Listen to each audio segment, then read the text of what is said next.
اللہ تعالیٰ نے اس دنیا کو آزمائش کی جگہ بنایا ہے، اسی لیے اللہ تعالیٰ نے یہ موت اور زندگی کا نظام بنایا۔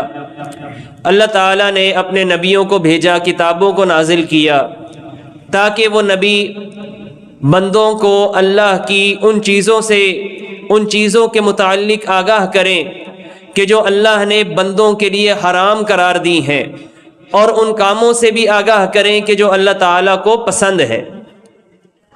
اللہ تعالیٰ یہ دیکھنا چاہتے ہیں کہ کون اللہ تعالیٰ کی بات مانتا ہے اور کون اس کی نافرمانی کرتا ہے، کس کو اللہ تعالیٰ سے سچی محبت ہے اور کون اپنے دل کے اندر اللہ تعالیٰ کی محبت نہیں رکھتا۔ جس طرح کوئی والدین اپنے بچے کو کسی کام کا حکم دیتے ہیں تو اس کا مقصد کیا ہوتا ہے کہ یہ دیکھا جائے کہ بچہ وہ کام کرتا ہے، والدین کی بات مانتا ہے کہ نہیں مانتا۔ صرف وہ کام کروانا مقصود نہیں ہوتا، بلکہ وہاں پر اولاد کی وفاداری کو بھی دیکھا جاتا ہے، اس کو بھی جانچا جاتا ہے۔ اسی طرح کوئی استاد طالب علم کو کوئی کام کرنے کا کہتا ہے، کوئی اسائنمنٹ دیتا ہے، تو مقصد کیا ہوتا ہے کہ ایک تو یہ کام کروانا، اور اس سے بڑھ کر یہ دیکھنا کہ طالب علم اس کے اندر یہ سوچ اور یہ جذبہ پایا جاتا ہے کہ وہ استاد کی بات مانے۔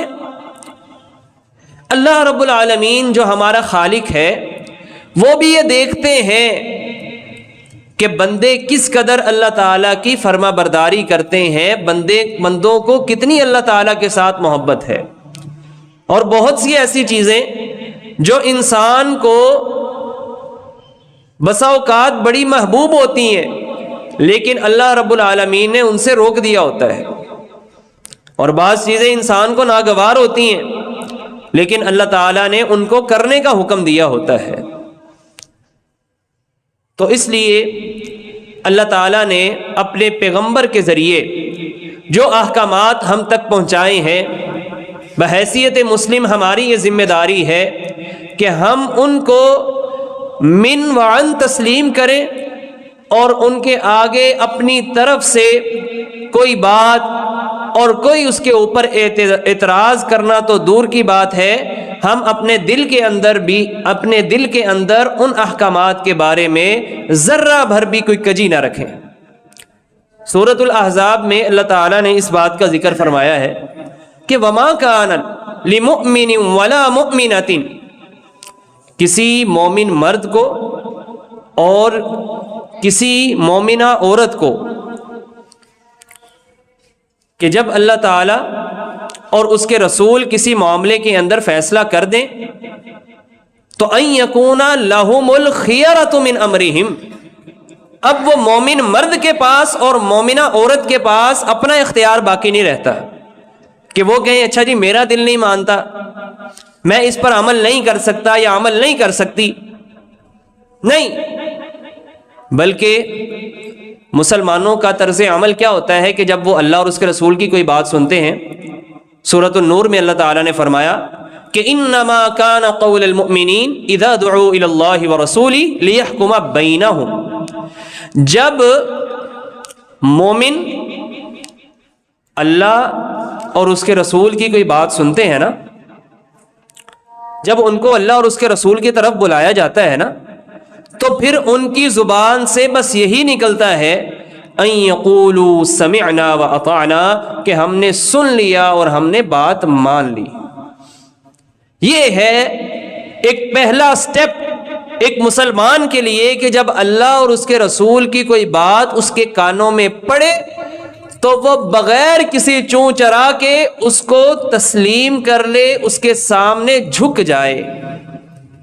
یہ طرز عمل ہونا چاہیے، اور اگر ایسا نہیں ہے تو اللہ رب العالمین نے ایسے لوگوں کو بڑی سخت وعید سنائی ہے۔ اگر کوئی کہتا نہیں جی میرا دل نہیں مانتا، کیا کریں جی سوسائٹی لوگ نہیں مانتے، تو اللہ رب العالمین فرماتے ہیں فَلْيَحْذَرِ الَّذِينَ يُخَالِفُونَ عَنْ أَمْرِهِ، ڈر جانا چاہیے ان لوگوں کو جو نبی کریم کے حکم کی مخالفت کرتے ہیں، ان تصیبہم فتنہ، کہ ان کو کوئی فتنہ اپنی لپیٹ میں نہ لینے، یا پھر وہ لوگ دردناک عذاب کی لپیٹ میں نہ آ جائیں۔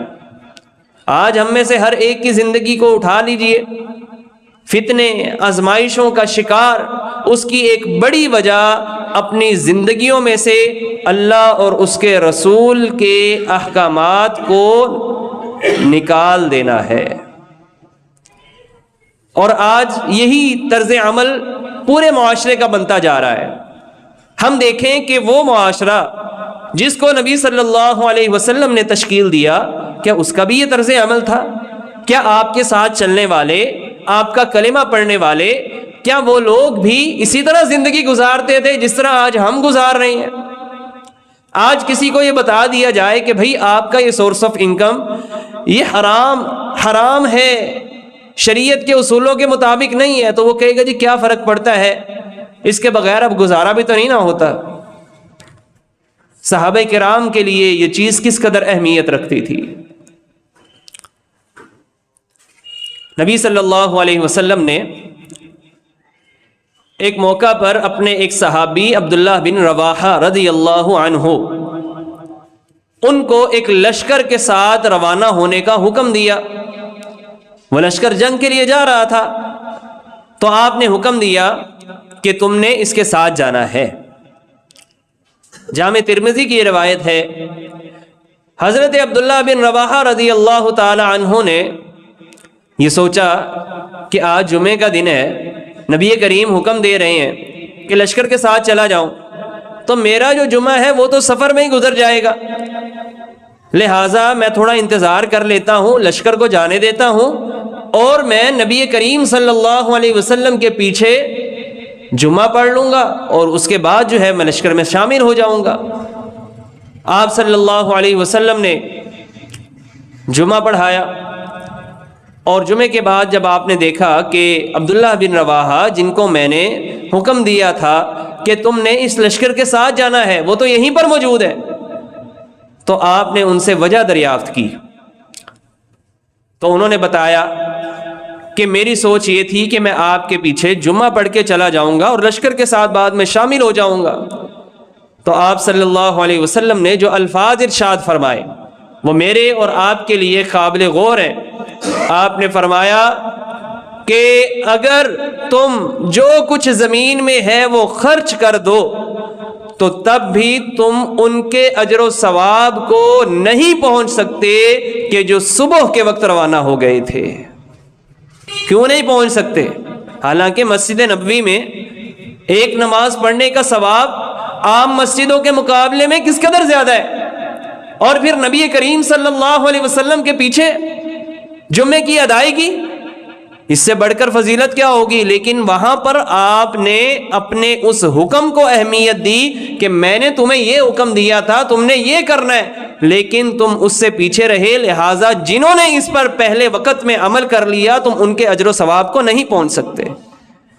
پتہ کیا چلا کہ ایک ہماری سوچ ہوتی ہے کہ جی یہ نیکی کا کام ہے، اس سے مجھے زیادہ ثواب مل جائے گا، ایک سوچ ہے، اور ایک نبی پاک صلی اللہ علیہ وسلم کا حکم ہے۔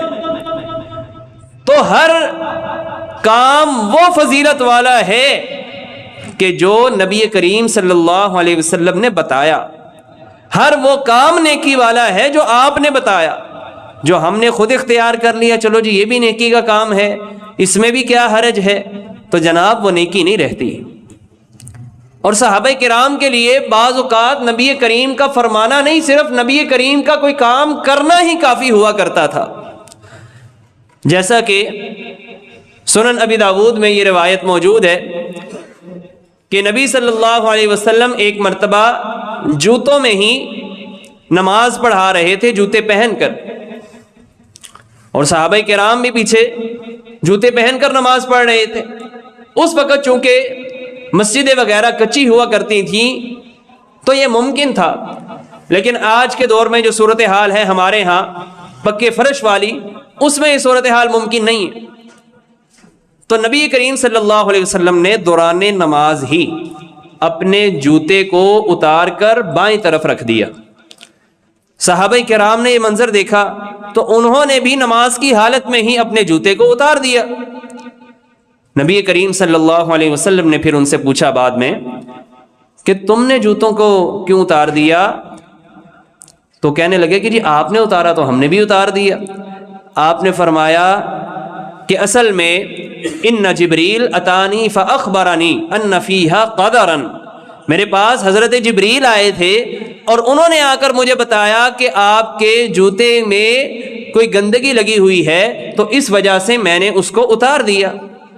پھر آپ نے فرمایا کہ جب تم میں سے بھی کوئی شخص جوتا پہن کر نماز کے لیے آتا ہے، جوتے پہن کر نماز پڑھنا چاہتا ہے، تو وہ دیکھ لے کہ کہیں جوتے کے اندر کوئی گندگی تو نہیں لگی ہوئی۔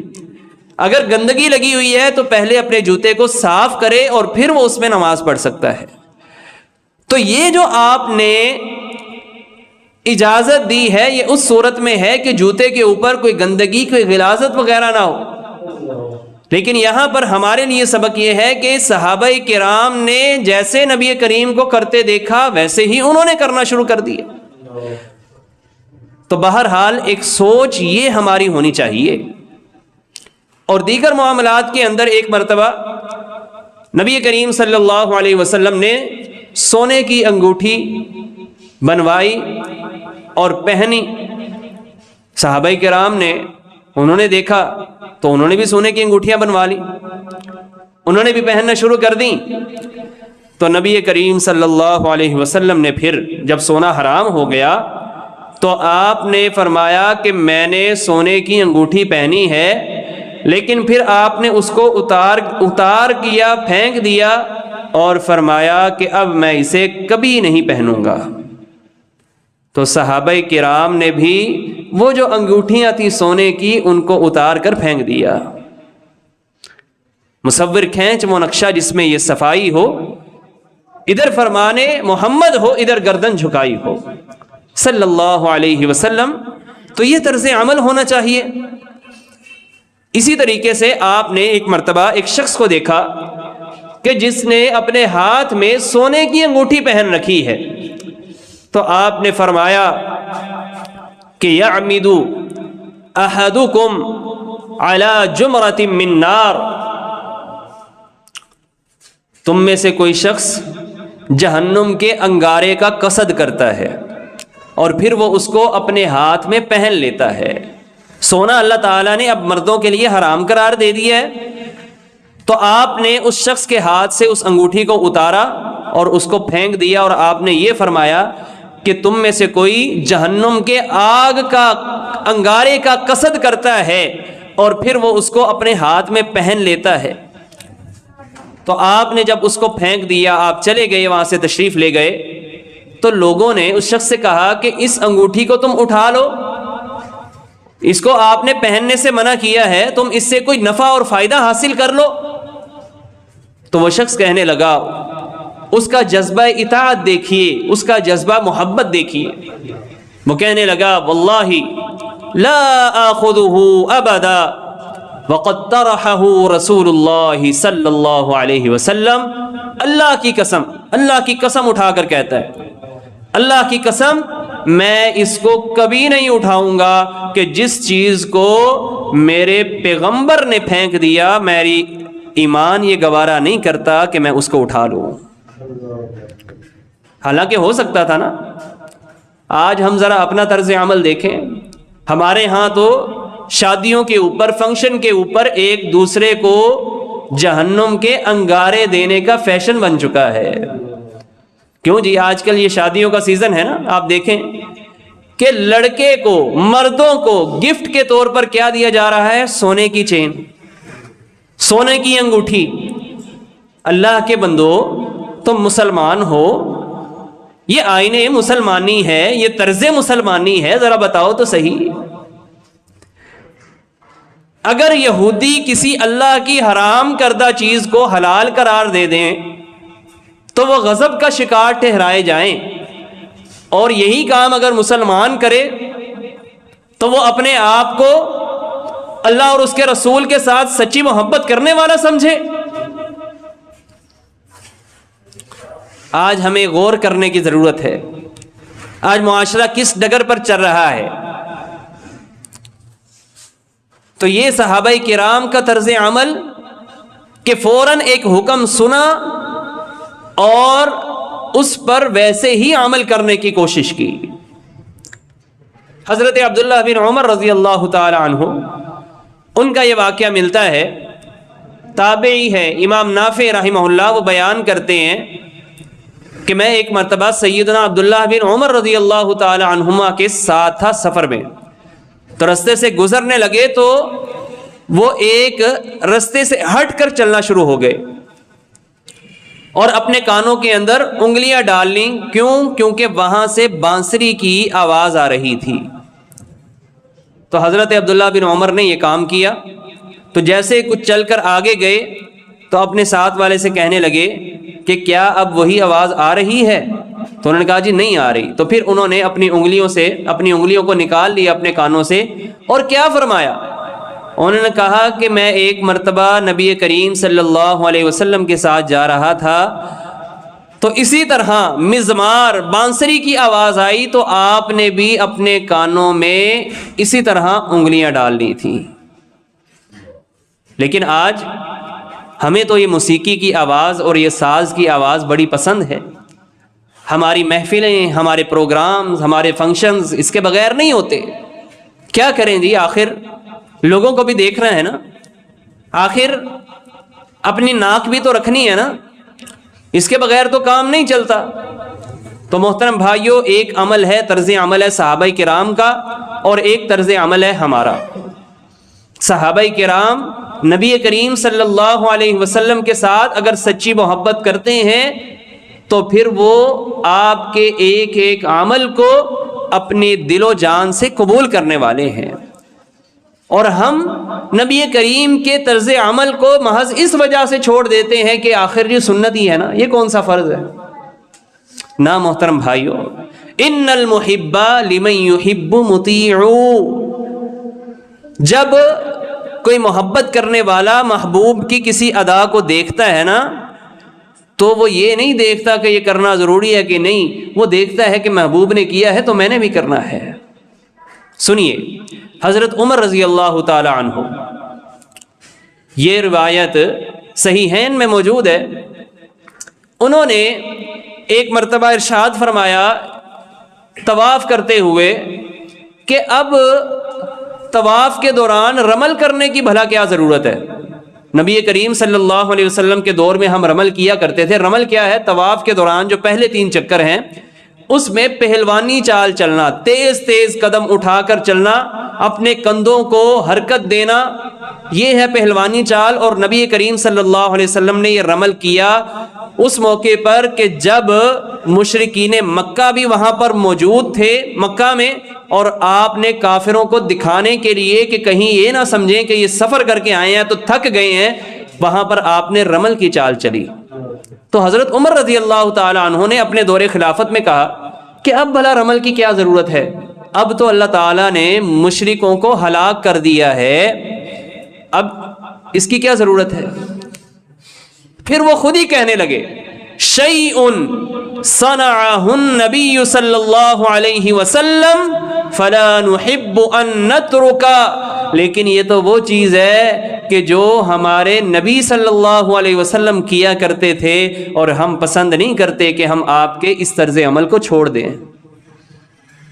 آج بھی حاجی ہے یا معتمر ہے، وہ دوران طواف یہی طرز عمل کو اختیار کرے گا نبی کریم صلی اللہ علیہ وسلم کی اتباع میں، وگرنہ اگر دیکھا جائے تو اب تو وہ کافر اور مشرک وہاں پر موجود نہیں ہیں۔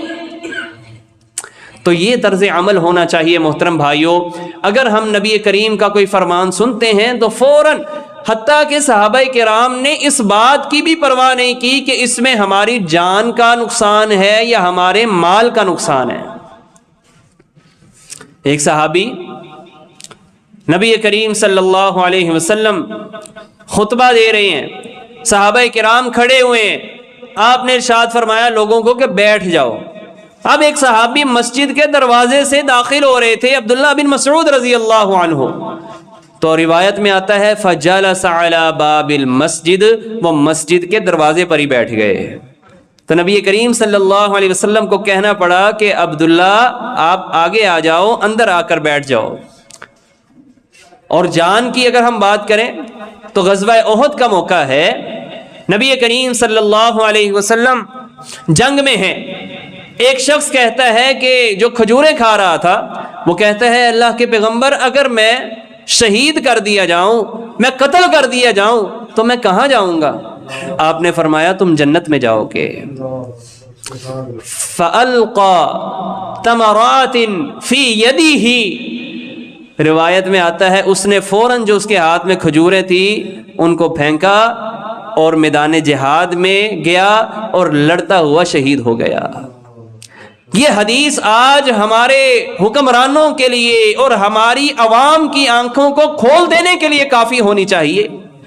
آج ہمارے مسلمان بھائی وہ مظلوم ہیں، کافروں کے ظلم کا شکار ہیں، اور ہم محض اپنے معاہدوں کے پابند ہیں، ہم محض امن کی باتیں کرنے والے، وہ ہمارے گھروں کو اجاڑنے والے اور ہم ان کو امن کے سندیسے دینے والے، وہ ہمارے بچوں کو یتیم کرنے والے اور ہم امن کی فاختاؤں کو بڑھانے والے، وہ ہماری عورتوں کو بیواہ کرنے والے اور اسی طریقے سے ہمارے ہسپتالوں کے اوپر حملے کرنے والے۔ آج کافر ایک کفر واحد، ایک ملت کی طرح ہے، لیکن آج ہم آپس میں بٹے ہوئے، ہر ملک دیکھتا ہے کہ میرا اپنا فائدہ کیا ہے۔